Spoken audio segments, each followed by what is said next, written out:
Hello, and welcome to part 2 of my top 20 anime of the 2010s. There's some real bangers in here. I'm pretty excited to get to share my love of them with you. Thank you for joining me on this journey. It's been a long road to completing this project, but I'm sure happy I put the time in. We're going to start with talking about our number 10 entry, Kobayashisanchi no Maid Dragon, the Maid Dragon of the Kobayashi household. It's another show like Wadaten that kind of skirts the line between problematic and wholesome, taking very extreme stances and yet somehow arriving in an ambiguous middle between those two opposite categories. Ultimately, it lands very comfortably in the latter side, a very wholesome, loving show. But Kyoani, I think, quite deftly lets these kind of hidden heart, the true motivation of Cool Kyoshinsha's fetish explosion shine through. Cool Kyoshinsha is a man of peculiar tastes who wants to manifest his strange, fetishy appreciation of certain character archetypes and things like that, and bizarre fetishy situations shine through in all of his manga. And Kyoani doesn't like diminish that, doesn't hide that away, and yet somehow lets it come out in its most wholesome, acceptable, understandable, relatable form. It's quite the maneuver. I don't really understand how this happened, or why it happened, or how it's going to happen again. But putting aside that, this is really about the joy of Kyoani doing gag comedy again. There's these bombastic, eye-popping action sequences, and yet also some of the most beautiful and serene depictions of daily life. This show, more than almost any else in the KyoAni roster, really lets itself dwell and comfortably settle on just long sequences of their household, long relaxing passages of them just hanging out and chatting and watching TV. It's beautiful. And then the cut from that to two dragons doing eye popping, I already said eye popping, but you know, mind blowing, jaw dropping, all of those body parting battles with special effects that would make any animation studio envious. Is this really the true successor to Nichijou in that regard? In that it hits both sides so hard with such sublime quality that it goes so far in these action sequences with such amazing animation quality? Yes. The answer to this question is yes. Each episode is a delightful mix of comedy and action and a very heartfelt humanity that there's always not so much a moral lesson, but just like a very meaningful and sometimes even profound slice of what it means to be human and what it means to connect to one another as human beings, or as dragons, as the case may be. A more intricate and lore-driven plot also slowly emerges. This is something we're seeing more and more in the manga, not necessarily covered entirely within the series, but as you realize that these little lore references, sometimes first presented as jokes, aren't just kind of useless flavor, but are actually going to motivate the plots of further episodes and some often very dramatic conflicts that you feel yourself very caught up in. I think that's quite amazing that Cool Kyoshinsha was able to tell a story on so many different levels simultaneously. Well, again, also just wanting to make another Cool Kyoshinsha fetish explosion. Ultimately, I'd say the message of the series is everyone deserves a family, and a family can be anything. It resonates very deeply through this exciting and extremely diverse variety of examples. You get to see all these different households, all these different connections that people are forming, and you really appreciate each of them as a family. It truly feels like each and every character has found these people who love and understand them.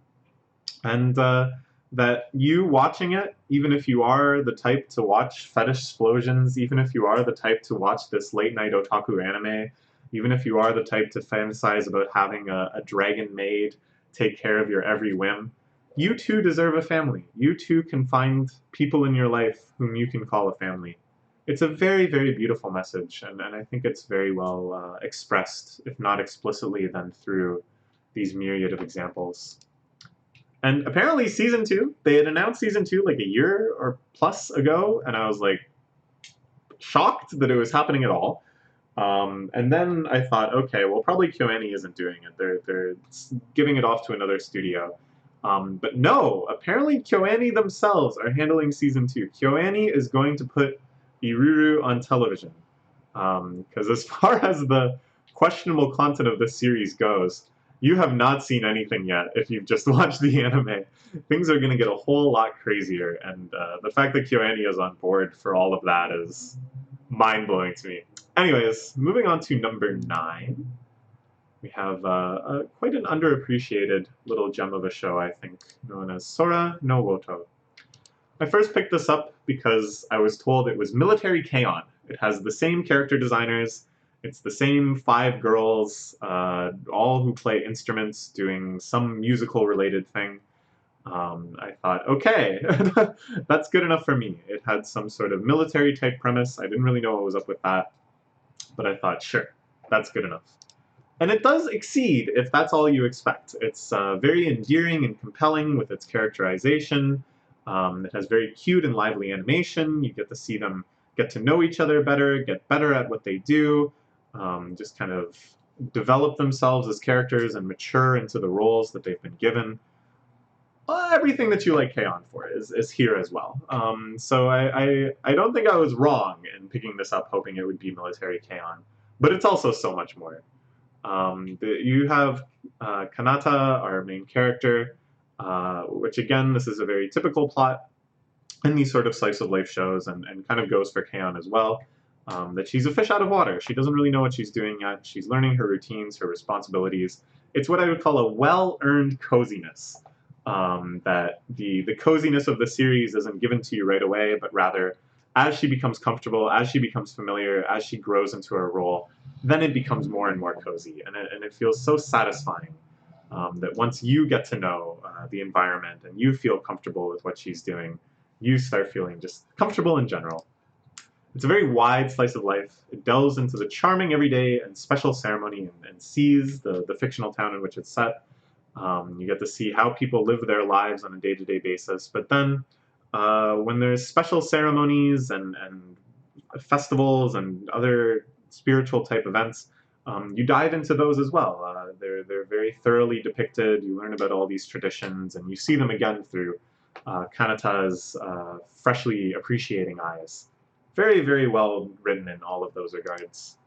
But then, just as you're getting comfortable with this wonderful slice of life show, and you're really immersing yourself and enjoying the cuteness and the liveliness and the character growth, a very intricate mystery slowly unfolds around you.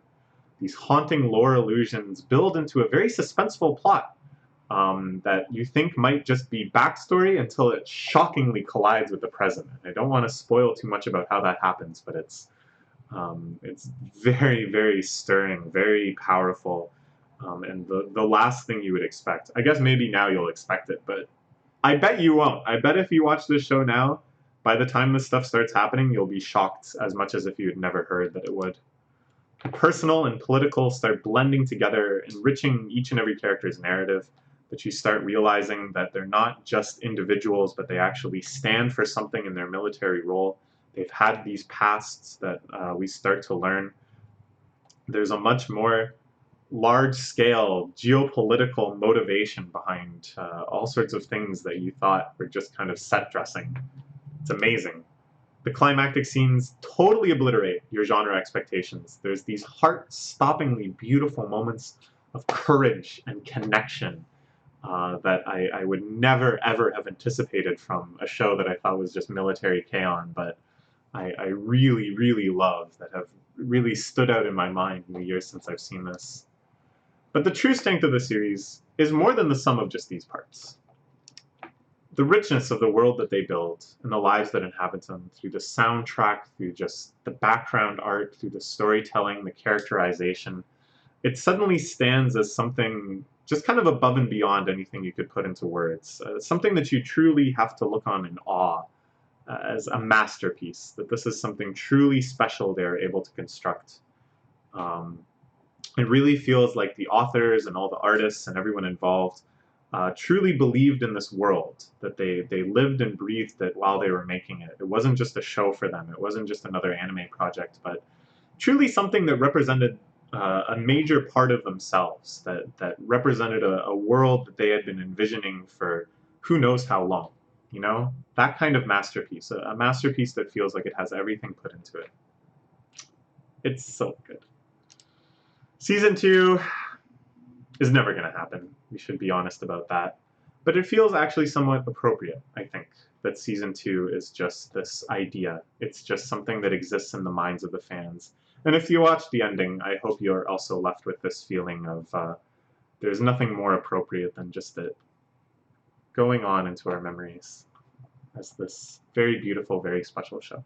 Okay, next we have Yuri, something completely different. This is our chaotic but cute slice of life par excellence. So many other shows aim for this manic, frantic energy of total surreality and absurd humor and over-the-top physical comedy and all the other things that characterize Yuri, while retaining that cuteness, that moe, that endearingness that we love in the genre. None of them do it like Yuri. There's no gimmicks, no hooks, no subject matter whatsoever. It's just amusement, pure amusement that brings these characters together, that puts them on our screen week after week. Doga Kobo's extremely Genki animation and TYO, the studio that inherited it from them, much more Euro contemplation, much more kind of slow slice of life. Each bring out different sides of the series spirit, such that I'm actually glad both of them had a shot at it, so that we can appreciate different qualities of the storytelling and characters. The premises range from some of the most minimal slice of life plots you could imagine sustaining an entire episode. You know, just sitting around and talking, just showing one or two classes, just showing, okay, let's do art projects. You know, extremely minimal things stretched over 22 minutes. To more staple episodes of the genre. You know, you have your school trip episode, you have your sleepover episode, you have your beach trip episode. The things that they're kind of obliged to do, to extremely surreal sci-fi adventures that exist both within and out of canon and make less and less sense the more you try to contextualize them and everything else that's happening. But at every layer it's subverted too. Every time they show you kind of the plot thread and you think, okay, I know where this is going, I've seen episodes like this before, that's when they get you, that's when they trip you up. The comedy is like a train wreck. It has almost a cringe comedy type feeling, where it's just a continued escalation of despair, mistakes on top of mistakes, misunderstandings on top of misunderstandings, until you feel like you want to look away and yet you can't. This is a very polarizing form of comedy that some people can't stand, but I've always absolutely loved it in live action sitcoms and anime and every sort of medium I can encounter it. It just keeps escalating. It's the feeling of that frantic escalation until you're just in hysterics that I love more than any other form of comedy. And here I think is something very special about the series. The suffering of Akarine, the main character, at least in name. There's something that this series taps into that I think is very strange, very special, an area of the brain that is kind of shrouded in your own ignorance of it, that the conscious mind seems to want to look away from. A form of insanity where I watch Akari suffer and I'm like, ah ha ha ha, poor Akarine, this is terrible. But then I think to myself, it's okay. The real Akari isn't suffering. It's not that I necessarily consciously think to myself this, but the reason that I'm okay with watching such a cute and endearing and lovable character suffer so greatly is because somehow I've compartmentalized it that there's another real Akari who's playing the role of Akari within Yuri, that's totally fine. And this is partially due to the often fourth wall breaking, very surreal, almost like talk show-esque framing of Yuri. But it's something that I think I actually do in a lot of anime. It just becomes more apparent here with the spotlight shined on it. Anyways, I don't want to explain this in too much depth. It's something I've already written about once. I made a list of my top 15 anime of all time on my blog, which is thereisnothinglikecoldwater.blogspot.ca. If you go there and you go to the list page, you'll see this list. You can find this entry and you can see me try to unravel this concept, hopefully successfully, in a little more depth. But I know that I'll talk for like half an hour if I really try to explain what I think is going on. Underneath all of this chaos, though, underneath all of this misery, there is a tender, tender heart. And at this point, you should just assume that all of my entries for these various animes will end with me being, but underneath, really, there's a very tender heart that really resonates with you and connects with you. But it's true, and that's very important to me. That's what really makes an anime special to me, is if I can feel this deep humanity and empathy underneath everything. And here, I think, somewhat similar to the Kobayashi message, the message of Yuri seems to be, even when you're manic, even when you're degenerate, even when you're lazy, people deserve to love and be loved. And I think that's really, really beautiful. And I think it really comes across, again, not explicitly, not as some great speech that some character makes, but just in watching how the characters treat one another. And how they behave on their own. You realize that it's about forming that kind of connection. A connection that doesn't ask you to be virtuous, that doesn't ask you to be responsible, that doesn't ask you to be the savior to another, to be someone's everything, but that regardless of all of that, you can still love and be loved. So nice. Next we have one of Yuasa's greatest masterpieces, Ping Pong. Ping Pong the animation. This is both a very simple story of some ping pong players playing in tournaments and competing against one another, but it's also a deep psychological gospel on the nature of competition and self-esteem. And I don't use the word gospel lightly. This has been one of the most cited and studied and kind of inspiring anime to whole swaths of competitive players in all sorts of fields. Honestly, Melee players do not deserve ping pong. Melee players love ping pong. The meme was always, if you watch this show, you'll get better at Melee, which might be true on some level. I remember Leffen's Twitter banner was a screen from ping pong. It used to be that competitor or commentators in tournaments would always be talking about ping pong on commentary, making references to it, talking about how this player is a real Pekko, this player is a real Smile. I've had enough. It's annoying. Y'all don't understand ping pong enough to be talking about this. Y'all don't deserve it. I don't know. That's very, very elitist of me to say, but I'm more just trying to speak to the quality of this show, that it shouldn't be taken lightly. It shouldn't just become a meme. It's saying something very important in a very sophisticated and compelling way.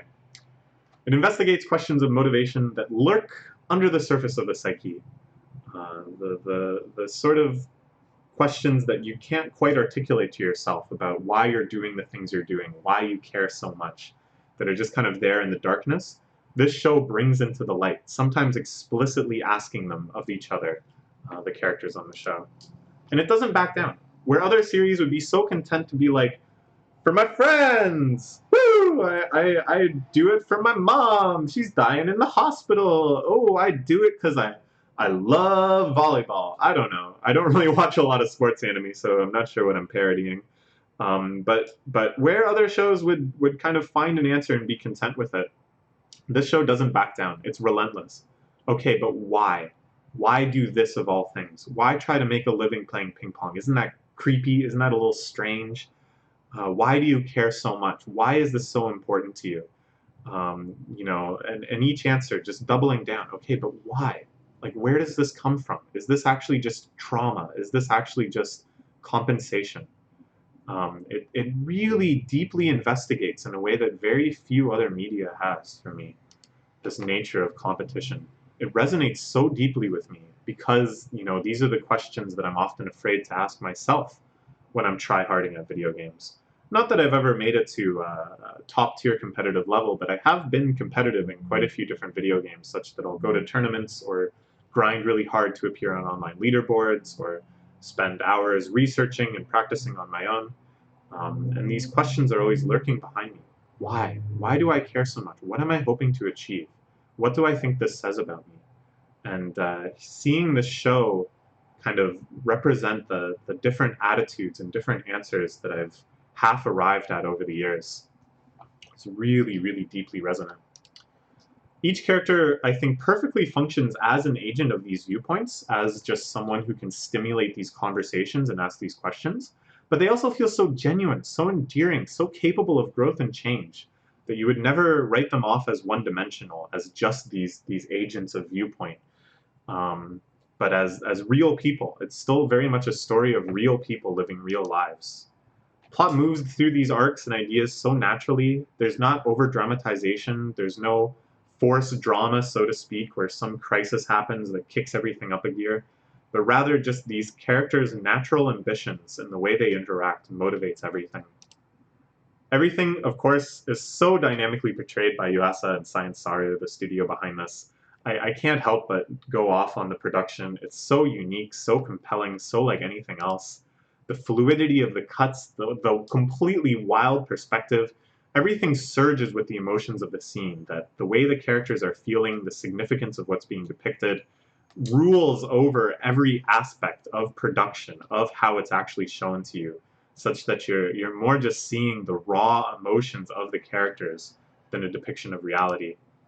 It makes the sport of ping pong come alive on every level, from the most strategic, from discussions of how different techniques interact, which is super fascinating and compelling, to the most visceral. This is how it really feels to do that. This is how it feels to step on that court and swing that paddle. It's a series that I think will stay with you forever. Just the ideas within it, the characters, some of the moments. I think it'll forever shape how you think about competitive play and the nature of competition. It'll make you better at Melee, too. That's not a lie. Okay, next we have Yuri Camp at number 6. It's Yuri Camp. Behold, it's the new gold standard for Slice of Life series. We got cute girls. They're doing cute camping things. You should enjoy their antics and learn about their hobbies. What more can you ask for from this genre? And yet, it succeeds in all the ways that everything else maybe has come a bit short. There's idyllic locales with soothing soundtracks, charming animation, and sublime pacing. The restraint this show has in where to slow down, where to just let a scene breathe, allowing you to take in all of the nature, all of the splendor. No other show, I think, manages to hit that beautifully hypnotic tempo. It's about deep, visceral appreciation of nature and food and friendship and all of these other small delights that emerge as they go camping. Again, exactly what you want out of a Slice of Life series. Really coming to appreciate the small parts of life. I think it might be my new most comforting show. Not that it's my absolute favorite Slice of Life of all time, but other ones that I like even more, that I've been watching so much over the years, that have brought me so much comfort before, are almost like too sentimental now. They're too emotionally overloaded. They have too much significance to me, such that the kind of sheer comfort they can provide is like overpowered by like memory and association, and it's almost like scary in these moments of vulnerability when I just need a show to really comfort me. I think now I'm turning to Eurocamp. And eventually Eurocamp will pick up all of that baggage as well, and I'll have to find a new show, but such is life, such is Slice of Life. This, I think, is the Slice of Life show I'm going to recommend to people that are new to the genre, that are curious. What is up with all this anime that's just cute girls doing cute things? Why do people watch it? What is the point? Is it not, in fact, actually really weird? This is the show that I think best represents all of the good qualities of this genre, that really captures the appeal of it, and I think could make new fans. I think more than any other show, this will make you want to watch a whole lot of other shows about other hobbies and other girls doing other cute things. So for better or worse, this is the most potent weapon we have now in the advancement of the slice of life genre. Honestly, though, it isn't just about the perfection of this established formula. There's a lot of things that the show does that no other slice of life show I've seen attempt. The biggest one being Shimarine. It's a brand new character archetype. There's a revolutionary group dynamics. Revolutionary. They split up sometimes. Slice of life shows where it's generally always about, you know, you get all your girls together through whatever adventures, and then they just like stay together. They do everything together. And every episode is all 5 of them or 4 of them or 6 of them or whatever having adventures together. And Eurocamp revolutionizes this whole concept by having Shimarine go off and camp by herself sometimes. um, this quiet and cool contemplative style of camping is a great contrast to the normal moiety that all of the other girls are very enthusiastic and over the top and kawaii ugu about getting out there and seeing different things. But then Shimarine, when camping by herself, much slower, much more contemplative, just this kind of logical inner monologue, planning out her day, figuring out what activities she wants to partake in, what sights she wants to see. It's a really amazing contrast, and I think it really highlights just how fresh a character archetype Shimarine is. The respect they give her agency and intervention is very endearing, especially on this meta level of its subversiveness of normal slice of life writing. I don't know if this makes sense. I think it makes sense. So basically, Shimarine meets these other girls that like camping. They really want her to come camping with them because camping in a group is really fun. And she does sometimes, but then other times she just goes off and camps by herself, which she loves, the solo camping. And as I said, it provides a really nice contrast just in terms of how those scenes are written and how the characters behave and stuff. But on another meta level, I think it's like easier to write if you have all of the characters there. And it's more guaranteed appealing because if people like particular characters more than others, if you just have all of them together, it's it's guaranteed that they're going to have their favorite character there. So there's a lot of like very practical reasons why slice of life shows are written as everybody just does everything all together all the time. And the way that they subvert that on this like meta level, I think is both quite fresh and interesting, but also just shows a lot of respect for Shimarine's character. They're not going to kind of like write this individuality out of her. They're not going to, for the sake of convenience, make her the same as all the other girls. They let her be who she is. I think that's really nice and I think really quite compelling. Really shows, I think, a deep love and respect for the characters that the writer has. And it actually achieves somewhat of a level of hype, which is not typically a word I would use for slice of life.